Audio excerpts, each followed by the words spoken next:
Antes de empezar, quiero mandar un saludo especial a Arley515, seguidor leal de mi Twitch. ¿Qué tal, Bronies y Pegasisters? Nuevamente regresamos a esta sección del canal en el que analizaremos los episodios más recientes de My Little Pony Cuenta tu Historia, el cual ya está entrando en la recta final de lo que sería su segunda temporada con los episodios 58 a 61, en donde tendremos guiños, easter eggs, secretos y referencias a otros contenidos, como series, películas, cómics y por supuesto la G4, por lo que sin más... comencemos. Iniciando con nuestro primer corto titulado Escuela de Brillo, este en sí es un corto sobre Misty, sin embargo el personaje en el que se centra al inicio es Sparky, esto para demostrarnos que él ya se encuentra recuperado por completo de la absorción de magia que tuvo de parte de Opaline con la piedra de dragón, incluso llegando a ver que este ya es capaz de lanzar fuego tanto normal como mágico, lo que sitúa a este corto después de los eventos de árbol genealógico del capítulo 5 de Deja tu marca.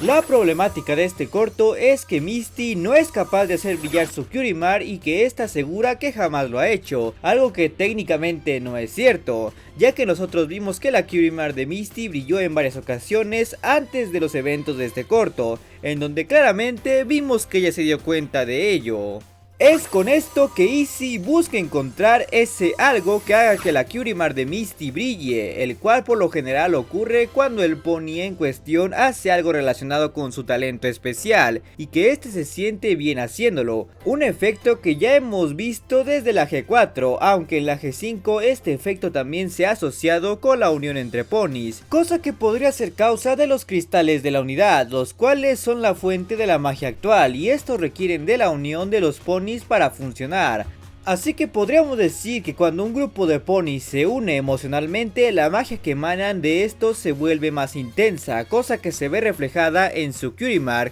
que es el sello de la magia. Algo que destacar de este corto es que se filtró su título y la escena musical hace más de un mes, el cual en inglés se conoce como Sparkle School. Algo que a muchos nos hizo pensar que esta tendría alguna relación con Twilight Sparkle y la Escuela de la Amistad, pero en realidad el título se debe a la Escuela de Brillo de Izzy, puesto que como ella menciona, la misión era encontrar el brillo de Misty, dejándonos a todos con una autotroleada. Pasando a nuestro segundo corto titulado Festival Lunar, en este tenemos otra festividad inspirada en las del mundo real, siendo como indica el título el Festival del Año Nuevo Lunar, una festividad de origen asiático conocida principalmente por China. Lo que resalta de este festival es que Heidi menciona que se realiza cada 10 años, es decir que irónicamente no se usa la medida de lunas que los ponis suelen usar. Asimismo dice que este ciclo se debe a que la luna está en su punto más cerca de Equestria. En la vida real no hay nada así, ya que la luna tiende a acercarse a la Tierra muy seguido. Lo más parecido a esto serían los ciclos arios, donde la distancia entre la Tierra y la Luna varían entre un máximo y un mínimo, los cuales duran aproximadamente 18 años. El hecho de que este festival exista es más importante de lo que parece, ya que este funge como un contraste con el festival del solsticio de verano de la G4, el cual era en honor a la princesa Celestia. Ahora parece que este existe como una forma de hacer lo mismo para la princesa Luna, así que o Twilight creó este festival para hacer honor únicamente a Luna, o al separarse las razas, los Pegasos únicamente se llevaron la admiración hacia Luna del festival de las dos hermanas, la variante del festival del solsticio que hizo Twilight. También hay que mencionar dos oportunidades perdidas en este corto, siendo una que no usaron a los unicornios para hacer este festival y en lugar usaron a los Pegasos. Esto porque ellos encajaban con la idea del festival y la problemática de la magia en esteroides, ya que eran precisamente ellos los que tenían ascendencia asiática, la cual le habría venido bien al festival.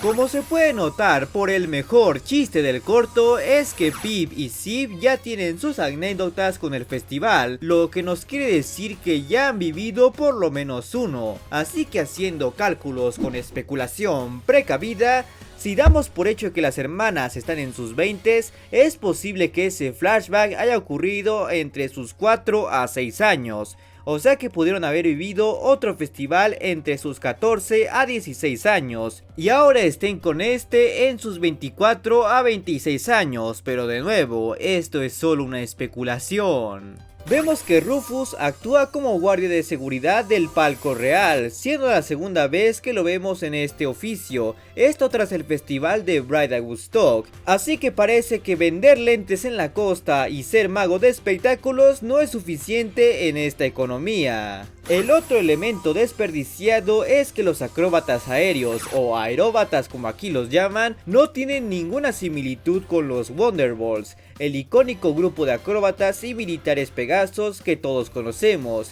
Y esto aún sabiendo que su existencia ya ha sido referenciada en Altos de Zéfiro, incluso llegando a ser uno de los tantos carteles que hay en la ciudad. Aunque la referencia pudo ser reemplazada por otra, ya que estos acróbatas poseen una gama de colores muy similar a los también icónicos Guardias de la Noche de Nightmare Moon y Luna, o a los Shadow Balls, alzando todavía más la idea de que este festival se hizo en honor de la princesa Luna. La cosa más extraña de este episodio es que aparentemente la Luna tiene la capacidad de aumentar la magia de los ponis, esto hasta el grado de hacerla incontrolable, cosa que como se imaginarán jamás se había establecido antes. Sin embargo, hay varias formas de explicar esto como especulación precavida. Y es que, primero que nada, esto de que un fenómeno astrológico cause un aumento de magia no es realmente nuevo, al menos no de todo, ya que en los cómics tuvimos el caso del cometa Secretarian, el cual también aumentaba la capacidad de cualquier criatura mágica. Aunado a esto, también hemos visto objetos mágicos cuya energía viene de los astros, así que si bien no hay un caso con la luna, eso no quita que lo haya. Y también hay que tener en cuenta que la luna también tiene propiedades mágicas, ya que de ahí vienen los Nix, criaturas encargadas de generar sueños y que fueron los esclavos de Nightmare Moon por mucho tiempo. Incluso podríamos decir que la luna ahora posee magia propia, ya que esto podría explicar por qué se mueve por sí misma sin interferencia de un alicornio. Así que podríamos pensar que la luna es o se volvió un astro mágico que intensifica la magia, no necesariamente de los ponis, sino de los objetos, específicamente de los cristales de la unidad, que sabemos que es la fuente de la magia actual. Así que si la magia volviera a un estado libre, puede que incluso este fenómeno ya no ocurra.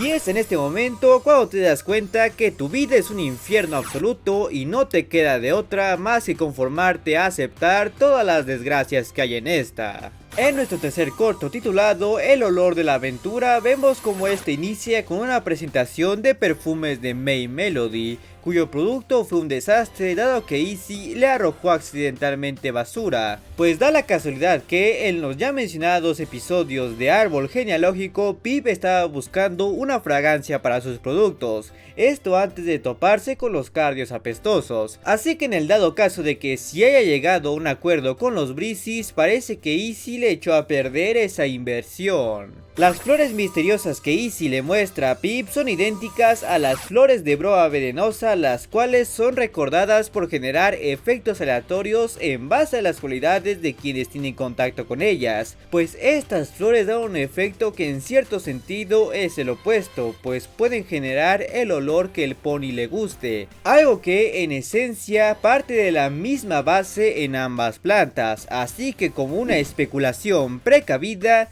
existe la posibilidad de que ambas flores provengan de la misma familia de plantas, siendo gemelos, las cuales alteran su función en base a quien tenga un contacto con ellas, generando así un clásico factor de confusión en donde si un descuidado se topa con una, no puede estar seguro si debería hacer uso de esta o no.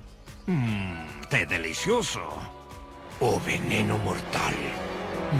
El árbol que crece mágicamente tras que Pip vuelva a sembrar todas las flores es idéntico al que el grupo se encuentra en la cinta de Nueva Generación, el cual supuestamente es el árbol de la armonía, algo que honestamente creo que es más que nada una coincidencia, pero quizás sea un recordatorio de las propiedades mágicas que tiene o alguna vez tuvo ese árbol. Sea cual sea el caso, lo cierto es que no hay que descartar que este o el otro árbol vuelvan a aparecer. En resumidas cuentas, el tema de este episodio es el clásico tema ecológico y cómo las mentes corporativas y capitalistas pueden estropear el delicado equilibrio natural con tal de obtener ingresos, y que es posible mantener un equilibrio donde el capitalismo pueda usar los recursos naturales siempre y cuando no se excedan y lleven a cabo algo para compensarlo. Un tema algo trillado, pero que nunca pierde importancia. Después de todo, aún hay gente que ve más provechoso en invertir en carbón y en petróleo.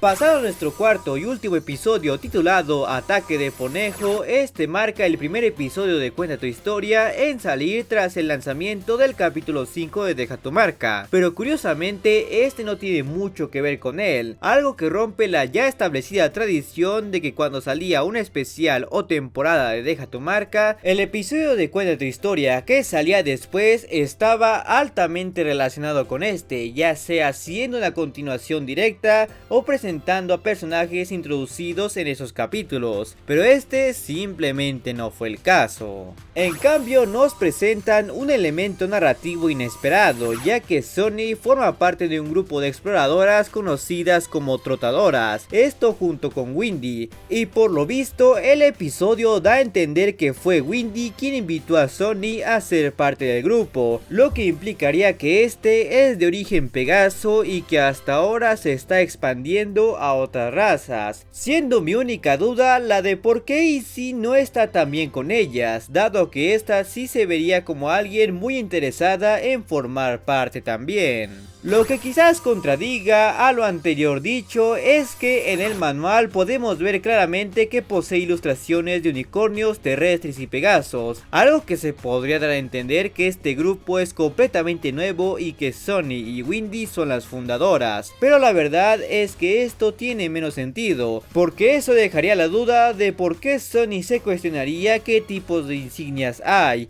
y quién fue el que escribió el manual. Así que lo más seguro es que este sea una reedición moderna que sea incluyente con las otras razas que deseen formar parte de las trotadoras. Algo que de haberse llevado a cabo en el mundo real seguramente habría causado una absurda polémica en algún grupo. Cuando el conejo se acerca a Bahía Yegomar hay un pequeño gran error de lógica, dado que por un breve momento vemos el salón de té de Alpha Beetle, el cual obviamente no está en Bahía Yegomar, sino en Briarwood, así que o los saltos del conejo eran tan fuertes como para sentir sus vibraciones hasta ahí, o es que acaso Alpha ya tiene más locales en las tres ciudades, algo que de hecho Haven ya había sugerido en Deja tu Marca, cosa que dado que Misty ya se reencontró con él puede ser factible, pero de ser así sería más probable que Alpha esté en Altos de Zéfiro, precisamente para estar con Haven. La idea de un conejo que crece enormemente hasta ser una amenaza para todos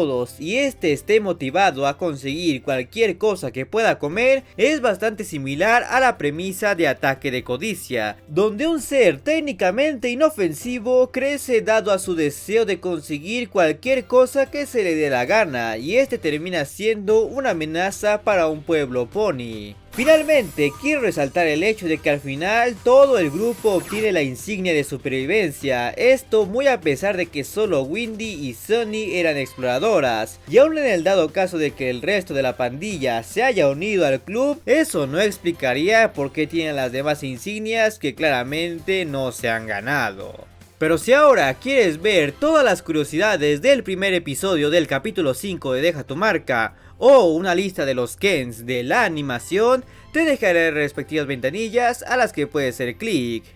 Y como siempre, quiero agradecerles a todos los suscriptores que se han convertido en miembros del canal y a mis suscriptores en Twitch. Además de recordarles que se suscriban, den like, activen la campana y síganme en mis redes sociales y en mi canal de Twitch que están abajo en la descripción, así como se suscriban a mi canal secundario y a mi canal de gameplays. Por lo que nos veremos muy pronto.